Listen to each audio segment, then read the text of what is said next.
What up? It's the one and only Hip Hop Gamer, Hot 97. First off, I gotta crack a little smile because there's a beautiful lady on the side of me right here. She looks amazing, and if you saw what I saw, you'd be smiling too. You know what I'm saying? Now, there she go right there. Yeah, baby. Classic. So we over here in Namco. We out here in New York. You know what I'm saying? Got my man Nick. Now I have a love-hate relationship right now with Dark Souls. I'm gonna tell you why. Okay. Dark Souls is hard as hell, and it frustrates me. But I understand the magic that makes the game amazing. Yes. So let's talk about the magic that makes it amazing. Let us know about Dark Souls 3, and what makes Part 3 the third time the charm. What's up? Perfect. So like you said, you know, the Dark Souls franchise is super challenging. Yes. But like you said, that magic is being able to overcome those odds and get through it. And it's one of the best highs, or just the biggest feelings of accomplishment you can get from video games currently, is just like beat that boss, beat that area, you're in it, you're done, you took so long to get through it, and just that sense of relief is something like almost magical in this game. With the third one, it's going to be the first one that's exclusive for the current generation consoles, PlayStation 4, Xbox One, PC. You're going to have larger environments. It's going to be the same interconnected type world from the previous games. Miyazaki-san is back to directing Dark Souls 3 after 1, and as well as some of the core team from 2 is coming on to help out with 3 as well.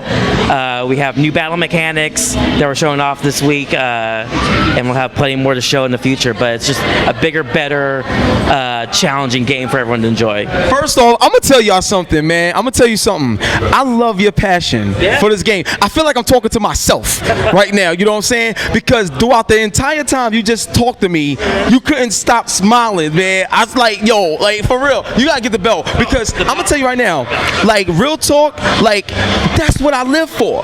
Now, I got a major question for you, right?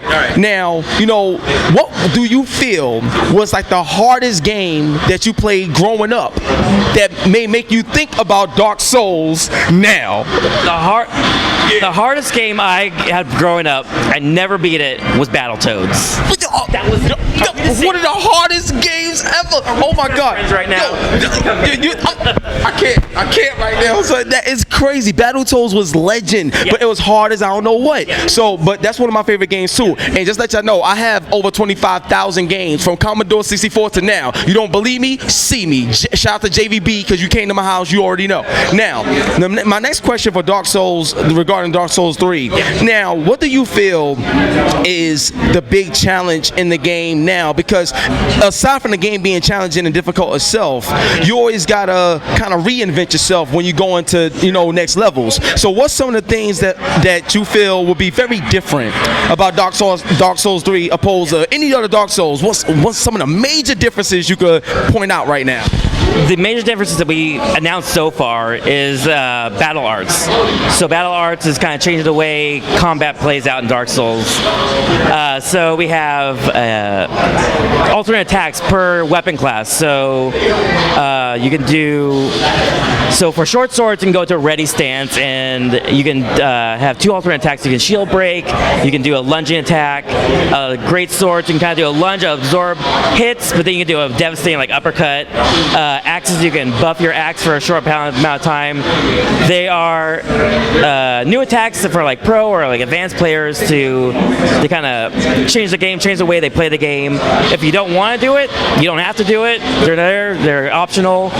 They're just gonna give you more options for those new bosses, new enemies, new challenges you're gonna have to face in Dark Souls 3. Now, what would you recommend in terms of strategy when it comes to playing Dark Souls 3? Considering that there is new things here, new enemies, new weapons, and everything like that, how would you explain strategy in this game as opposed to other games that came before it? Yeah, so the biggest tip I can give to anyone who's new to Dark Souls is stay calm. That's number one. The number one reason people die in Dark Souls is they get in there, they freak out, they start hitting buttons. He was just talking to me. All right, he was just talking to me. Keep your shield up and just take your time. Don't, if you have one more hit, make sure it's open. You make sure you're not going to get hit first, and just take your time. And that's the easiest way to get through this game is just take your time, read your enemies' tells, your attacks, and kind of go in. And also, buff up that strength stat. That's number one. I have a major question for you, and I don't think you was ever asked this question, right? One of my favorite characters ever is Kratos from God of War. That's my favorite character, right? Yeah, he's right here. Yep, yeah. You see it right there, right? That's what it is. So that's one of my favorite characters. Kratos, do you guys think that you could ever do a deal with Sony to allow Kratos to exist in a Dark Souls world? The reason why I say that is because I love the design in these games. I love the mythology in these games. And when you think about that idea, you think about different characters. Kratos is one of them. Kratos in this game? Oh my God.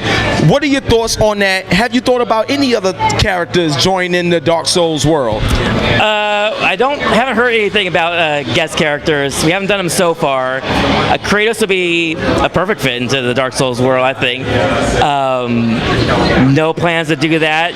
You could try and make it close as you can. The character creator is very, fully utilized, fully featured. You can get all sorts of, get the gray skin for the ash that's on them. You can get, the bare knuckle, the dual wield of stuff, swords for him. Get close to Kratos. I don't know if Kratos is going to be in the game. We have, as a Nick company, done Kratos in the past. He's been in Soul Calibur for PSP, Broken Swords, I think that was called, Broken Destiny. But it's so far nothing for. I can't help you on that one. I can't help. I had to throw that question out there. Now, something very important with Dark Souls. A lot of people enjoy Bloodborne. Like Bloodborne was such a big thing, and it seemed like Bloodborne helped regenerate, like re-excite the whole world of Dark Souls, Demon Souls, and things like that. Is there anything from Bloodborne that you guys learned that you possibly brought over to Dark Souls 3? If so, what was it? I haven't seen too much direct anything carrying over to Dark Souls 3 from Bloodborne. I guess the closest thing is you can now charge your R2 attack, your heavy attack. To do more heavy attack, you can't. Backstabs and riposte and everything work the same way as past Dark Souls games. There's that. The combat, the movement's a bit more snappy than past Dark Souls. Kind of a mix between Dark Souls and Bloodborne, kind of the speed of the combat and when you're swinging swords. And the only real direct thing I can see so far between the two games is you have a torch that lasts forever, and that's the only way you can light up areas, you can see things. That's the only thing I've seen so far. Not to say that From Software, obviously we work on those two games. They talk to each other. There might be some things behind the scenes, or if they haven't shown yet, that might be there. But so far, I think the torch is the really only thing that I'm seeing so far. Yeah. Okay. Now, in terms of weaponry and what you have in your arsenal, what's some of the new things that we're going to see in Dark Souls 3?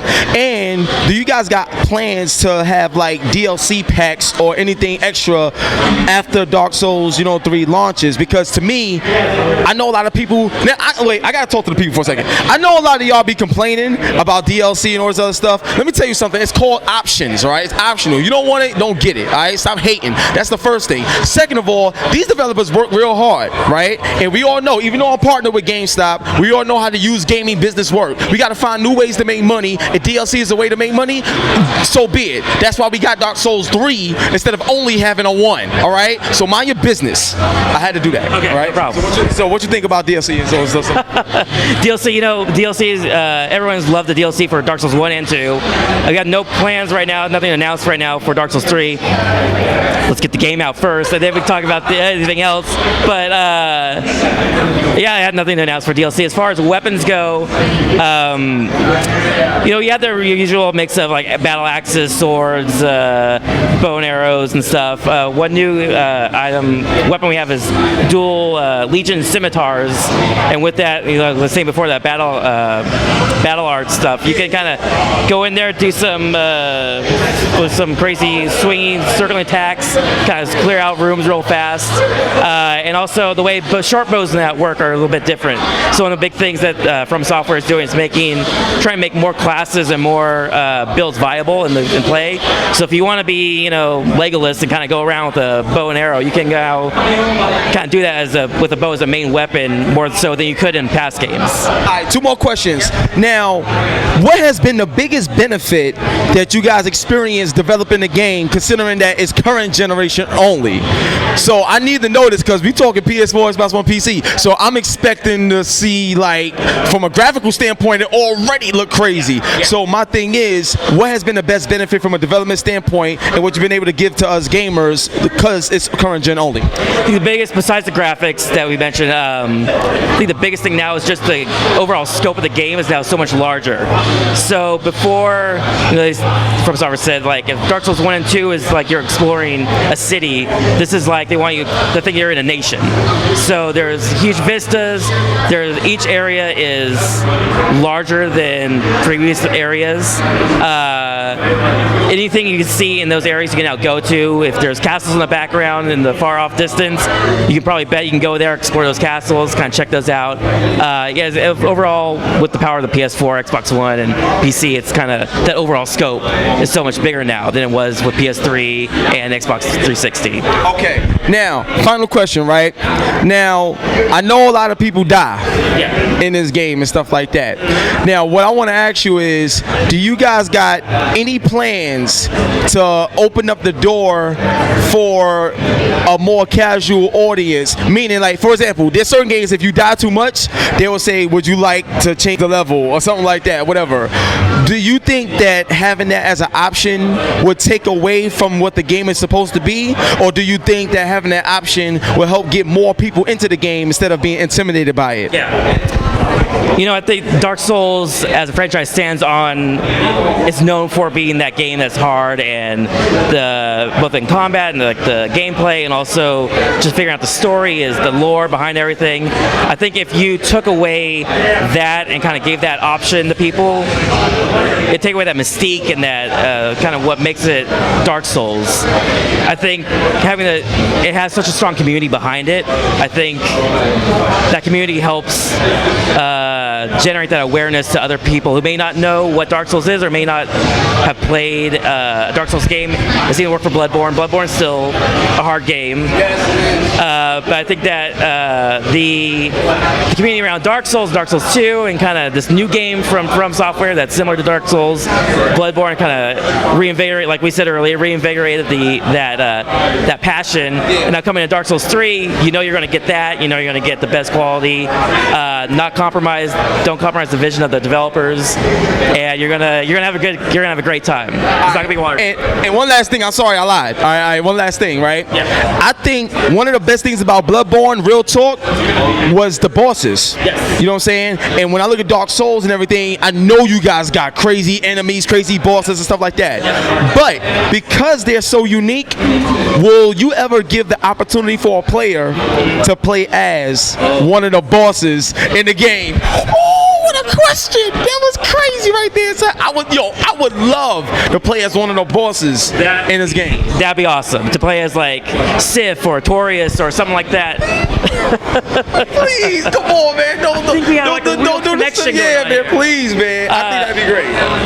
No plans. I can't hate to break your heart, but there's no plans right now. I don't know if there is. We'll take it back. We'll let them know that this is something people want, but I wouldn't hold my breath. But we'll see what can happen. We'll see what happens. All right, cool. So look, man, it's your boy HipHopGamer, Hot 97, BET, GameStop. It's crazy right now. Namco Bandai. This is insane. Dark Souls 3 coming when?